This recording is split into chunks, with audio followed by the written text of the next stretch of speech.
ವಿಜೇಂದ್ರ ವಿರುದ್ಧ ಅಸಮಾಧಾನ ತೀವ್ರಗೊಂಡಿದೆ. ಇದರಲ್ಲಿ ಈಗ ಸಂಸದ ಡಾಕ್ಟರ್ ಕೆ ಸುಧಾಕರ್ ಕೂಡ ನೇರವಾದಂತ ವಾಗ್ದಾಳಿಯನ್ನ ನಡೆಸಿದರು. ಹೈಕಮಾಂಡ್ಗೆ ದೂರನ್ನ ಸುಧಾಕರ್ ಅವರು ಕೊಡ್ತಾರಾ? ಈ ಪ್ರಶ್ನೆ ಎದ್ದಿದೆ. ಯಾಕೆ ಅಂತಂದ್ರೆ ನಾಳೆ ದೆಹಲಿಗೆ ತೆರಳುವಂತ ಸಾಧ್ಯತೆ ಇದೆ ಅಂತೆ. ಅವರು ಸಂಸದರು ದೆಹಲಿಗೆ ಅವಾಗ ಹೋಗ್ತಾ ಇರ್ತಾರೆ.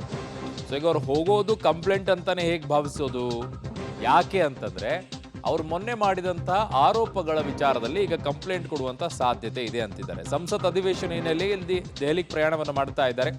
ಈ ವೇಳೆ ಹೈಕಮಾಂಡ್ ನಾಯಕರ ಭೇಟಿ ಸಾಧ್ಯತೆ ಇದೆ. ವಿಜಯೇಂದ್ರ ವಿರುದ್ಧ ಹೈಕಮಾಂಡ್ಗೆ ದೂರು ಸಾಧ್ಯತೆ ಕೂಡ ಇದೆ ಅಂತ ಹೇಳ್ತಾ ಇದ್ದಾರೆ. ಸೊ ಸಂಸತ್ ಅಧಿವೇಶನ ಕೂಡ ಇದೆ, ನಾಡಿದ್ದು ಬಜೆಟ್ ಕೂಡ ಇದೆ 1ನೇ ತಾರೀಕು. ಸೊ ಹಾಗಾಗಿ ಅವರು ಅದಕ್ಕೂ ಕೂಡ ದೆಹಲಿಗೆ ಹೋಗ್ತಾ ಇದ್ದಾರೆ. ಬಟ್ ಲೀಡರ್ಸ್ಗಳು ಕೂಡ ಸಿಗ್ತಾ ಇದ್ದಾರೆ.